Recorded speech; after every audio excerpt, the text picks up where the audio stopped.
All right, welcome to Health Second Opinion. I've got Dr. Eric Wright with me here. I'm thankful to be here at his office doing this recording. I appreciate you letting me come. And, of course, we had to get each other adjusted before we did the show, our typical weekly adjustments, and definitely fired up to really bring another week of truth and hope and really just a lot of information about how things have changed in these generational health. And I know you came up with that for our topic today. And one of the things, and what made you think of that?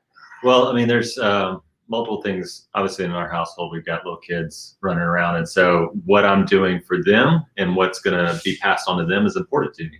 And I think other people will relate to that as far as that goes. Either things they've learned from generations past, possibly some lies, some mistruth, some getting the good and filtering out the bad. Exactly. Getting that good, filter out the bad, and then continue to pass that on as well. Yeah. What do we want to leave as our inheritance to our children? So thinking about generations, I didn't know this, but before 1946, they didn't really talk about, or 1945, they didn't talk about things in generations. Everything was evolving in a slow manner. So generations were much longer, but now about every 20 years, they categorize a new generation. And so first generation really to be talked about that way was 1946 to 64. So let's talk about, some of the truths and some of the lies and some of the things that happened during that time period. Yeah, absolutely. I think one of the main ones that we know about today has been smoking, because we're still seeing people struggling with smoking. Absolutely. And it has been, at the time, was something that was healthy. It was something that they encouraged, your doctor would tell you to do. And the doctor even pregnant women. Even pregnant women. Yeah, go ahead, smoke. And there are old commercials that talk about like Camels being healthier, and so was saying my brand's healthier than your brand. Why aren't you smoking this? Yeah. I mean, that's today we wouldn't think about, all right, Camel being healthy, cigarettes being healthy. At least we've done some work to be able to at least nationalize and make that public known. But the reality is, at the time, that was a different societal class, really, as far as if you're able to smoke and you're able to have that healthy choice that you made, then that's what that was a luxury. Yeah, it was a luxury. It was something you were doing for yourself. And I think and that was science then. And that's something that we have to realize. And one of the reasons I like this conversation is that was science then. And as we walk our way through this is one of the things that I claim to feel so passionately about, that I love also about Max Living is that we're never arrogant enough to say that we've got everything figured out. We have the certain truths that we know, called the 5 essentials, that if we do, we know that our bodies are going to be influenced positively, but science is going to change how that influences. But these principles go throughout. One of the things that was socially the norm at that time was that racism and that was the right thing to do. It was about, the science at the time said that Black people and people who of Asian descent or anyone other than white, they would carry different diseases. Jews, they were, again, segregated. I remember my dad saying when he grew up in Selma, Alabama, that he was a lifeguard at the pool for Jewish kids. And I was like, oh, they had a different pool? And he's like, yeah. He was like, and I wasn't allowed to be a lifeguard at the colored pool. Like, and this was his language. And it was about how there were different diseases. Can you? Yeah, I know. And today that's mind-boggling. Yeah. But at the time, it was what cutting edge science was saying.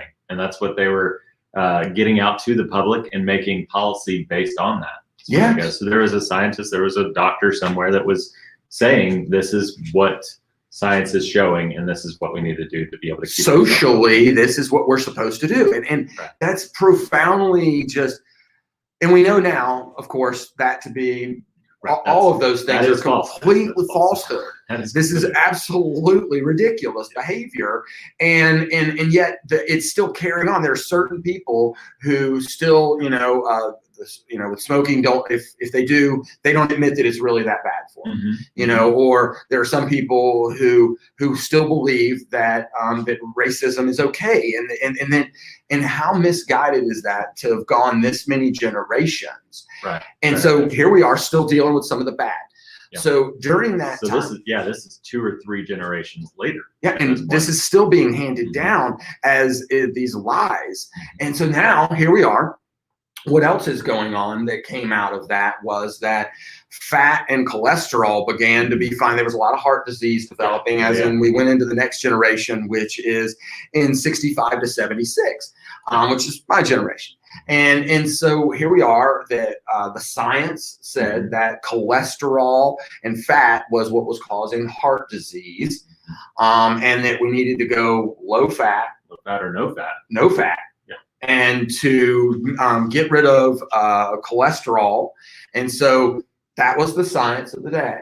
Yeah. And so that's where a lot of even what we're seeing still today in our grocery store, supermarkets is the low fat and the no fat, because they were trying to reduce cholesterol. But the reality is that cholesterol is needed for hormones. It is vastly used in the body for multiple purposes.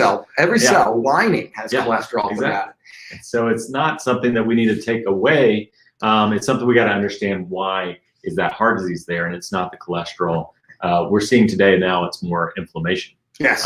Being the big driver for many diseases, but heart disease being one of those. Absolutely. And so we understand now that that was demonized. It was made a big, the whole country. And one good thing came out of it. We got the fitness revolution in the 70s. So we got Jane Fonda and Richard Simmons. I always want to say Gene Simmons, but dude, that was Kiss. That was a totally different thing. But so now, so we got some good to come out of that. With the fitness revolution and understanding cardiovascular disease and exercise, and the more you moved, then the healthier you were, and started to understand a little bit about the health and fitness. But one of the things that still today, we still see all those low fat things on there. And we now know we need whole fats. We need healthy fats. We need cholesterol. And one of the things science, again, has changed. And we now know that 80% of all of your blood cholesterol is produced by your liver. Right. So, your body's making it because it needs it. Yeah. And so dietary is really more only a influence of 20%. And then that 80% is out there, and it's about the inflammation. And apparently cholesterol helps mitigate some of the inflammatory cascades inside cardiovascular disease. So wherever there's cardiovascular disease, cholesterol lays down to be a Band-Aid. And that's what clogs the arteries, and that's how it got demonized. Yeah, and it's funny how to think that now we're understanding cholesterol's there as a good thing, that it's actually there as a protective mechanism during that process, but the underlying cause is still there. Yes. And addressing that is what Max Living has always been about. We're always about addressing those underlying causes and weeding out the lies from the truth. Absolutely. And so be able to promote that truth and expose the lies. And so in that generation, that's still lies. It's on the shelves. People are still making decisions about it. A lot of people still, are baffled about some of you might be listening going, what? I didn't know 80% of cholesterol is produced by the liver, and we're seeing these things, and it reflects back to saying, look, no matter what, the more that we do on a daily basis to try to maximize our health is going to, let's put this out there. If you have questions, you can text it to the cell phone. The better host we take care of. I like the shirt that TJ had on the call today that said #healthy-host. Yeah. And so hashtag, meaning the more that we do to take care of ourselves, within the 5 essentials, which some of you might not be familiar with. Essential number 1 being core chiropractic, meaning, and we'll get there, and a healthy nervous system. Nutrition. Yeah. Obviously, we've talked about fats, and that's just a piece of it. Yeah. But there's a whole aspect of what you're eating and the nutrition quality of it. And let's go back to the 50s where people were eating mostly local food. Yeah. And they were growing in their own food. They were eating seasonally. It was organic. Yes, basically. Very much organic. And there weren't chemicals then to be put on it. They were planting flowers and doing things and planting by the seasons and things to deal with pests and things like that. And so everything was healthier. And they moved. Yeah. They worked. Outside they sweated most of the time, getting vitamin D3 from the sun. They were exercising because the work wasn't just sitting at a cubicle. Yes. Most people were outside doing work, whether it be construction, whether it be farming, whether it be Even the aspect of going and doing a paper route wasn't something you drive in a vehicle. No. You pedal. Yeah, exactly. Or walk, honestly. Delivering the mail. The mailman was probably a fit too. Yeah, absolutely. And so we look back at the way, understanding the lifestyle they had, what was bad, and now what was and what is good, and taking that. So I really think that what's gotten lost is that we've gotten more sedentary as we move into the generation called iGen. But I want to, and as we start to move in and blend, one of the weird things is they have not designated this new generation and when it's going to end. And yet it's going from 95, because we had the millennials, I believe it was named, from 95 to 77 to 95 was the millennials. Yeah, and that was me, the millennial generation, and then after that 96 to, and it hasn't been capped.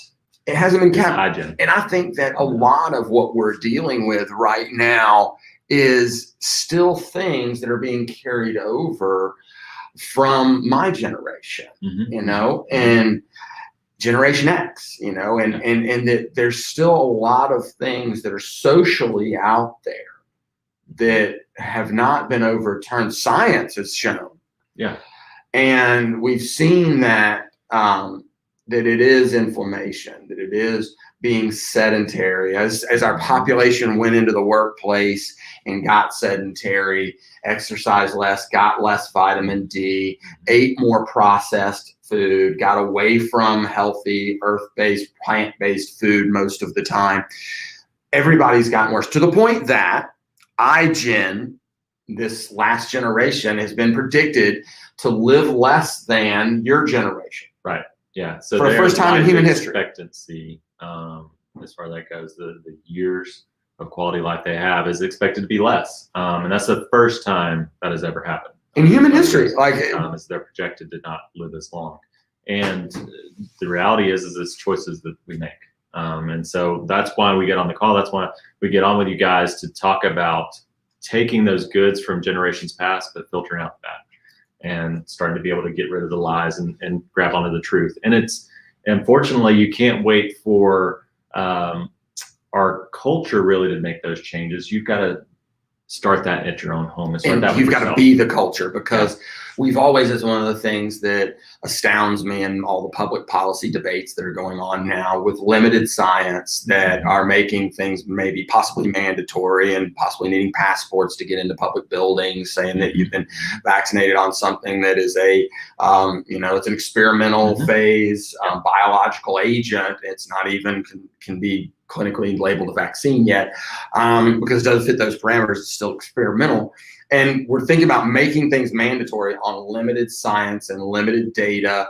And we're already seeing, things change from 2 weeks to flatten the curve to quarantine and mask 6 feet, to the vaccine will save everybody, to, well, now maybe it's going to limit death. It's probably not even going to limit people even getting it. Right. So we don't, now we're openly, Fauci is openly admitting that the science is saying, oh, well, people could still get it. Right. And they might even still be able to pass it, even if they've been vaccinated. But the death rate should go down because they should have better immunity to the spike protein. And that's been developed from the vaccine. But it's developed from the quote vaccine. And so we're seeing science change now. It's 3 feet might have been good enough. Yeah, but now it's 6. Well, no, it was 6. Now they're admitting 3. Down to 3. No, okay. But that's the thing. Like, we're seeing science change week by week at this point. Whereas when we're talking about generations, we're seeing decades where that's changing as far as that goes. And so, to hold on to something, because with all this change and all the overturn that's taken place in the last year, creates stress, and nobody likes the change. Nobody wants the stress. but we've got to hold on to those anchors of truth. Exactly. And the anchors of truth is that a healthier person will always survive anything better, whether it's stress, whether it's a virus, whether it's a bacteria, whether it's a whatever it is. Hashtag healthy host. Hashtag healthy host, and so we want to help refocus and reframe social consciousness to be back to what it should be, which is developing and utilizing the 5 essentials for a lifetime of being able to hand down to our children. This generation is supposed to be not live as long, in thinking about the things that have been handed forward to them, they're expecting to not live as long. Yeah, the mistakes that the science had in the baby boomer generation and the millennial generation doesn't need to be handed down to the iGen generation. And that's what's so important here, is that if we keep handing those things down, we're going to keep getting the stats and predictability of them not living longer than the previous generation. And it's always been the minority of people who are saying, wait a second, hold on. We can't make policy on limited information. At one point in time, science said that women's hormones were too unstable for them to have the right to vote. Yeah. Come on, please. That's just total ridiculousness now. But yet that was the science of the day. And now we have a vice president that is a woman. So yes, exactly. The changes have taken place. The changes are taking place, and think about how long that took. Dang. Right. Yeah. So here we are.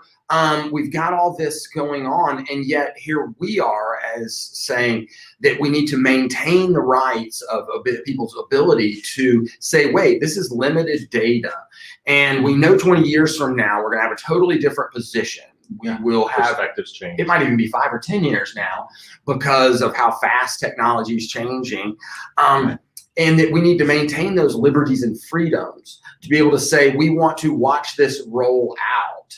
And no matter what, the smallness, just like you said, your family, start with your family. You being the people who pan down a legacy of a better health is what's going to create the minority. You're going to be the example. And so by us being the example and handing this down to our children, then they can become that reflection that we so need. We so rely on the small groups of people to say, no, that doesn't make sense. And I should have that right and freedom to, live this out my way. Yeah. And then look back and say, hey, that was right. Yeah. Or that was wrong. They got it wrong and we did it right culturally or whatever. Yeah. But the ability to do that is one of the things that I want to mention right now. Pardon me my digression. There's an email that if you want to text your email address to that number, then when I get back to the office, I can send out this email from Stand for Health Freedom, which is a ability of you to put in your name, your address. It starts with your address, and your address then gives them the information of which senators and representatives and what your governor is, so that then when you put in your name, you can send an email to which you read and make sure you're okay with that says that you want to maintain your liberties and freedoms and not have to required to have a passport proving your COVID vaccination. You can have that sent to your senator and your representative, and it's just a simple, easy, it takes 1 minute, and then you can voice your opinion. That's Stand for Health Freedom. It's an email. So if you want to, and anytime you watch this, if you want to send that information in your email to that text, you can text it. We'll get that email forwarded to you. So back to the generations and the 5 essentials, because we've got about 8 minutes. Okay. So we got about 8 minutes for solution. Right. And what are the truths? What have we seen that we've already talked about? How plant-based. We've already talked about how nutrition and eating what was organic. It's a hilarious old guy. He says, during my shot with the doc, he literally looked at me and he just said, so you want me to eat like I did when I was a kid? And he's like 70-something years old. And I was like, yeah. If it's that simple for you to understand, yes. Pretty much. I got done with this whole 1 hour shot with the doc. And here, that was his takeaway. So you want me to eat like 70 years old, that's probably going to be a whole true. I was like, that's awesome. And I was like, yeah, that's pretty much. And so we get back to the natural food, plant-based, lots of movement in your day. Yeah, no, yeah. And it doesn't take a lot of time too. That's one of the things we've been able to pull truths out of this as well is, 12 to 20 minutes of high intensity, short duration workout is all you need. And that's going to get you the hormone boost. It's going to get oxygen driving deeper. It's going to give you the benefits that you need. And that's one of the things. So it used to be out of the 70s, science said, hey man, you better get out there and run for an hour. Or, and these kind of things, these long things. And granted, calorie burning, good exercise, but we understand that for some people, that's an added amount of inflammation. Yeah. It's an added amount of stress. To their body. Yeah. Joints get stressed when they're pounded a lot. And hormonally, the stress, that prolonged exercise like that, if that's the only thing they do. I'm not saying not long bouts are great. I love long hikes, long things like that. But yet, if that's the only form of exercise you get, that hormonally that shifts you more, and it does not burn off cortisol, which I think when people really need to, there's a tag word for you, go in, look up cortisol and its long-term effects, and then effective ways at minimizing it, and that's high intensity interval training, like Max T3. You can go to maxt3.com and download that if you want the best science and one of the greatest teachers of exercise in our generation, Fred Roberta. So, that's a truth. That's something that we know will stand the test of time, that movement in your daily and better exercise, quality of exercise is always going to help build a #healthier host. Yep. Then we understand that, let's touch on detoxification. So one of the things you mentioned earlier about cholesterol is being made in the liver. And so if it's made in the liver, we got to take care of, because that's a big detoxification or organ for you. And so we've got to support that. We've got to make sure that it's got the nutrients that it needs to help detox. But more importantly than that also is to think about what are we putting into our body, exposing ourselves to, that is toxic. And there's a whole wide range of this, and it keeps expanding more and more. But one of the things that I usually will point people to begin with is going to the EWG.org, environmental working group, and looking at the Clean 15 and the Dirty Dozen. This kind of ties in with nutrition as well, but you're looking at the ones that have the least amount of pesticides, herbicides, chemicals in them, which is the Clean 15. And then you've got the Dirty Dozen, which has the most amount of sprayed on chemicals, pesticides, herbicides on them. So you can avoid those and be able to buy organic on those if you need to. Of course, when you choose organic on everything, obviously that takes care of a lot as well. But you got to think through, what you're drinking, what you're eating, what you're breathing in, what you're rubbing on your skin, what you're brushing your teeth with. There's a whole, like I said, it gets pretty expensive. But typically we're looking at some big ones to start off with, which would be, like aluminum in our vaccines would be one of those areas of aluminum, in our deodorants as well, but also looking at teeth, and if we got the silver fillings, so we're going to see the mercury coming in from there, leaching in. And so there's some bigger cosmetics is a huge one too, especially now when we think about all the hand sanitizers and the chemicals and the cleaning that's going on. That's another chemical burden that we have uploaded.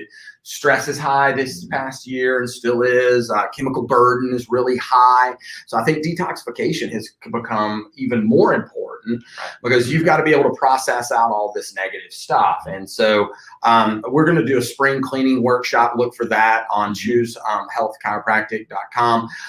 What's your website? peakfamilyhealth.com. So go look there for when our spring cleaning workshops are going to be, and then they'll 1 hour workshop just on detoxing the house, the home, and your body. So that's one aspect. Then, when we look at, I think, so we've covered nutrition, exercise, detox, the mindset to which people approach life is, of course, if you're listening, hopefully you're honing your mindset. You're looking for truth. You're looking to live in a certain way. And then the last thing is, and needed to be wrapped up with, is core chiropractic. And hands down, the thing that ties it all together. And that's where your brain and body communicate to every organ, cell, tissue in your body. And that's what's going to allow you to be able to function and heal at the highest level possible. And so we want to be able to have that tuned in by a professional chiropractor, max living chiropractor, so that you're going to be able to function and heal in this body for the fullest longevity that you can. Absolutely. And so why would you, want to walk around with your liver, your heart, your kidneys, your digestive organs functioning at less than 100%, Because their life force is being choked off. Exactly. And that exactly. At what point would you want to live that way? You don't. You don't. At what point would you want your children to live that way? Mm-hmm. And then do you know if your children, we see them posturally with more forward head posture, bigger book bags, things like this that they're experiencing. They put postural stress on them. It's another form of cause of subluxation. Misalignments of the spine, putting pressure on nerves, choking off that life force to wherever they're subluxated, that organ's going to get less of its perfect life force function. That then in turn affects the chemistry of the rest of the body. So when would you want to know if your children had one of those? There's the question. And of course, for me, the day they're born, right? And then for the rest of their life. Yep. And maintaining a healthy spine and nervous system allows everything else to have its best chance. Right. And so let's see here. We are at that point where we're going to be wrapping things up here. And I really think that when people will look at what we've looked at or from the past, what we've learned, that science is always changing, but the principles of health and wellness will always hold true. Yeah. The better we take care of ourselves, the better chance we have. And, I think we've seen that with the 98% lately of people who have COVID will live. And that it might be higher than that. But the fact is that, so that being said, how do we help reach not only the 98%, so it's less of an impact, but to close that gap down to 0.01% of people. And the way we do that is to create healthier hosts. And that's through delivering the 5 essentials. For you and your families, I want you to reach out to them, maybe forward this show or check out our other thing, our YouTube channel. You can just look up my name and peakfamilyhealth.com and look at maxliving.com and start to pass this information on. I think that's the biggest thing. If we're going to change society, we need more people to be experiencing the truth so that more people get those results so that the rest of everyone else sees it as the example. Yeah, we're going to keep feeding this information and filtering through the truths because this is affecting us on a daily basis, but we also feel the calling that we got to share this too. So keep tuning in, keep plugging into those websites, into our offices. And that's where we're going to keep driving. That's where I'm rowing my boat. That's right. I appreciate you letting me come in. Absolutely. Thanks very much for having me. Oh, man, definitely. It's a good time. And we will see y'all next week here on Health, A Second Opinion. And remember, you're worth it.